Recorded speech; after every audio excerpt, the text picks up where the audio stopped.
வணக்கம் எல்லாருக்கும். ஒரு கிராமத்தில் நிறைய மக்கள் இருக்கிறாங்க. அதில் நிறைய பேர் கோயிலுக்கு போய் கொண்டிருப்பாங்க. கோயிலில் போய் கும்பிட்றது, கோயிலுக்கு காசு உதவி செய்கிறது, பண உதவி செய்கிறது, அப்படி இருக்கிறாங்க.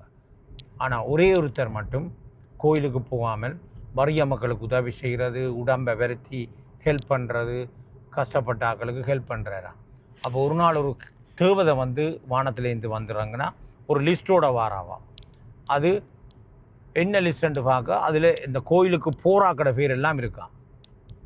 அப்போ அந்த தேவதை கேட்டாவான் வேறு இந்த கோயிலுக்கு போகாதவரை பார்த்து இவ்வளோ பேர்ட்ட வீட்டையும் இருக்கா காட்ட முடியுமான்னு வேறு அப்படி அது அந்த லிஸ்ட்டை சர்ச் பண்ணிக்க அதில் இவற்ற பேர் மட்டும் இல்லையா. அப்போ இவருக்கு கொஞ்சம் மொழி வந்துட்டுது. அப்போ தண்டை பேர் இதில் இல்லையான்னு சொன்ன உடனே அவன் சொன்னான் சில வேறு லிஸ்ட்டில் உந்த பேர் வரலாம்னு சொல்லி. இப்போ பிறகு ஒரு சில நாட்களுக்கு பிறகு அதில் வந்த லிஸ்ட்லாம் கோயிலுக்கு போராக்கடை லிஸ்ட்.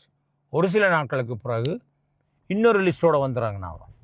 அதில் முதலாவதாக பேர் இவர்கிட்ட பேர் இருக்குதா.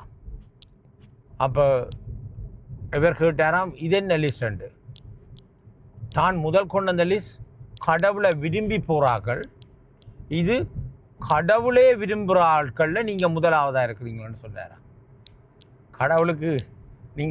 கடவுளுக்கு எல்லாமே இருக்குது, நீங்கள் செய்ய வேண்டியது ஒன்றும் இல்லை. ஆனால் கடவுள் விரும்பக்கூடிய மாதிரி நீங்கள் நடக்கணுமெண்டா உங்களுக்கு என்ன செய்யணும்னு தெரியும், ரைட்?